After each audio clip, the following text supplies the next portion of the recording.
Viktorija Starych-Samuolienė is the co-founder of the Council on Geostrategy, and she's with us live from London. Good to have you with us on Al Jazeera. We heard just a few moments ago very strong statements of support coming from the Munich meeting for Ukraine. What do you make of what you're hearing from the security conference?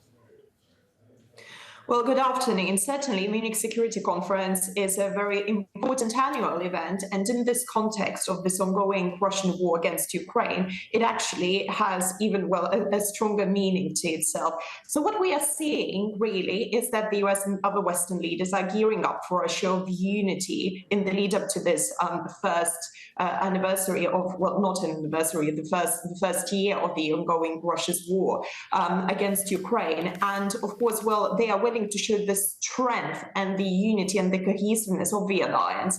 And that the NATO is in this conflict for a long haul and until the Moscow's defeat. So this is the key message that is being sent from the Munich Security Conference. We know that the conference was opened by the Ukrainian President Zelensky, who urged key allies and partners to speed up and to hurry up to ensure that enough of support is coming Ukraine's way. We're talking here about the diplomatic support, financial support, military training, and other types of support, of course.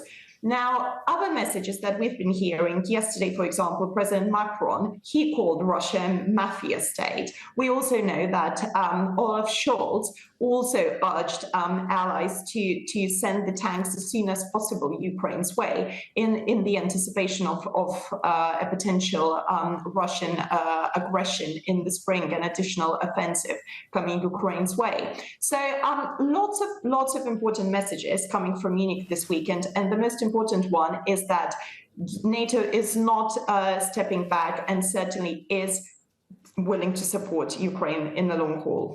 Let me ask you about that spring offensive. I mean, you specialize in geostrategy. There has been a lot of talk of a potential Russian spring offensive. How do you see that playing out? Is it going to be essentially militarily, or are we going to see efforts to destabilize governments of other countries, as has been mooted, for example, for Moldova, possibly Estonia and other neighboring Russian countries?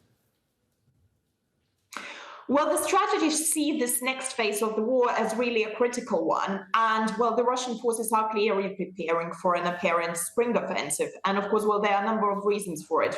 First of all, it's the climate conditions that currently are in that part of the world that actually do not allow to commence a strong offensive. So we expect the military actions to intensify in the spring once the weather warms up. Now, you mentioned that in addition to this offensive, potentially there can be different actions taking place, destabilization actions, and attempts to topple other governments. Moldova was mentioned a couple of minutes ago. So certainly this also can happen, and it's also an additional attempt from the Russian side to distract the alliance, to distract Ukraine, to create some sort of additional layer of confusion to the overall situation. We know that the Ukrainians have been really successful over the past year in defending their territorial integrity, sovereignty, and independency.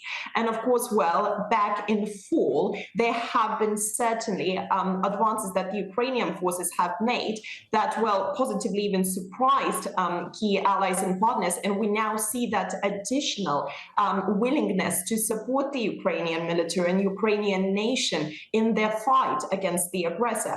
Viktorija Starych-Samuolienė, forgive me for interrupting you. I do apologize. I'm afraid time is against us, but we're very grateful to you for giving us the benefit of your expertise in this. Thank you so much. Thank you.